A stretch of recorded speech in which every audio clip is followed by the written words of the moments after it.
தூமாதி மார்க்கம்னு சொல்லுவா. அர்ச்சிராதி மார்க்கம், தூமாதி மார்க்கம்னு 2 மார்க்கம் உண்டு. அதுல அர்ச்சிராதி மார்க்கம்ங்கிற மார்க்கத்திலே இந்த ஜீவாத்மா உடம்ப விட்டு வெளியேறி போனா வைகுண்டம் போகும். இதை நாம ஏற்கனவே சூழ்விசும் பணிமுகில் பதிகம் நம்மாழ்வாருடைய அனுபவம் பார்த்தோம் அல்லவா?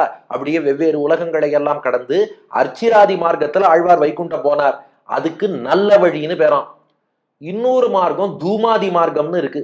அது தலையில உள்ள மூர்தன்ய நாடி வழியாக வெளியேறுவோர்னு இல்லை, அது வேற ஒரு நாடி வழியாக உடம்புல இருந்து ஜீவாத்மா வெளியேறி அது அப்படியே பல இடங்கள் போய் சந்திர மண்டலத்துல போய் இருந்து, அதுக்கப்புறம் சந்திர மண்டலத்தில் இருந்து மேகங்கள்ல போய் விழுந்து, அதுக்கப்புறம் மேகங்களில் இருந்து மழைத்துளியின் மூலமாக பூமியை அடைந்து, பூமியை அடைந்த அந்த ஜீவாத்மாக்கள் தானியங்களாக முளைத்து, அந்த தானியத்தை ஒரு ஆண் உட்கொள்ளும் போது ஆணினுடைய அந்த ரேத்தஸ் அதை வீரியத்தை சென்று அடைந்து, அதுக்கப்புறம் ஆணின் வீரியத்தில் இருந்து பெண்ணின் கர்ப்பத்தை சென்று அடைந்து, அதுக்கப்புறம் பெண்ணின் கர்ப்பத்தில் இருந்து ஒரு குழந்தையாக பிறந்து மீண்டும் இந்த பூமியில வாழ்ந்துட்டு அந்த ஜீவாத்மா மீண்டும் அந்த உடம்பை விட்டு வெளியேறும் போது தலையில உள்ள நாடி இல்லாம வேறொரு நாடி வழியாக வெளியேறி மறுபடியும் இப்படியே சந்திரமண்டலம் வரைக்கும் போய் சந்திரமண்டலத்தில் இருந்து மேகங்களுக்கு போய் மேகங்களில் இருந்து மழையாக பூமிக்கு வந்து அங்கிருந்து பயிராக விளைந்து அதை ஒருவன் உட்கொள்ள அவனது வீரியமாக மாறி அங்கிருந்து பெண்ணின் கர்ப்பத்தை அடைந்து அங்கிருந்து மீண்டும் ஒரு ஜென்மம் எடுத்து இந்த சுத்தி வர மார்க்கத்துக்கு தூமாதி மார்க்கம் பேரு.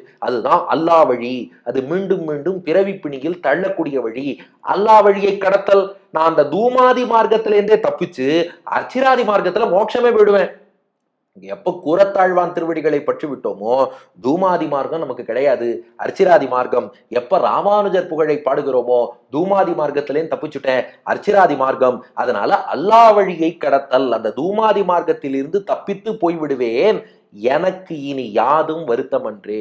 எனக்கு இனிமேல் வாழ்க்கையிலே யாதும் வருத்தமன்றே. எந்த துக்கமும் கிடையாது, எந்த துன்பமும் கிடையாது. அதாவது எதுல துன்பம் இல்லைன்னா அர்ச்சிராதி மார்க்கத்துல போறதுக்கே அடியன் இன்னும் சிரமப்பட வேண்டாம், கஷ்டம் இல்லை. எனக்கு இனி யாதும் வருத்தமன்றேன்னா அடியன் என்னை வருத்தி கொள்ள வேண்டாம், வருத்தப்பட வேண்டாம், கஷ்டப்பட வேண்டாம், கஷ்டப்படுத்திக்க வேண்டாம்.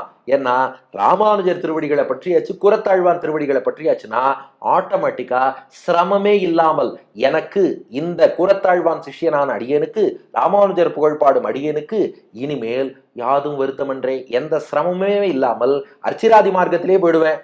அதுக்கே சிரமம் இல்லைங்கும் போது கவி பாடுவதிலேயா சிரமம் வரப்போகிறது? அப்ப தாராளமாக கவி பாடக்கூடிய ஆற்றல் கிட்டிவிடும். அப்ப குரத்தாழ்வானுடைய சிஷ்யன் என்ற அந்த பாக்கியம் கிடைத்ததாலே பாபங்களை போக்கக்கூடிய ராமானுஜருடைய புகழை பாடுகிறேன். அர்ச்சிராதி மார்க்கத்துல போறதுலயே எனக்கு ஒன்றும் சிரமம் இல்லைங்கும் போது கவி பாடுவதிலே சிரமம் வரப்போவதில்லை. எனக்கு இனி யாதும் வருத்தமன்றே.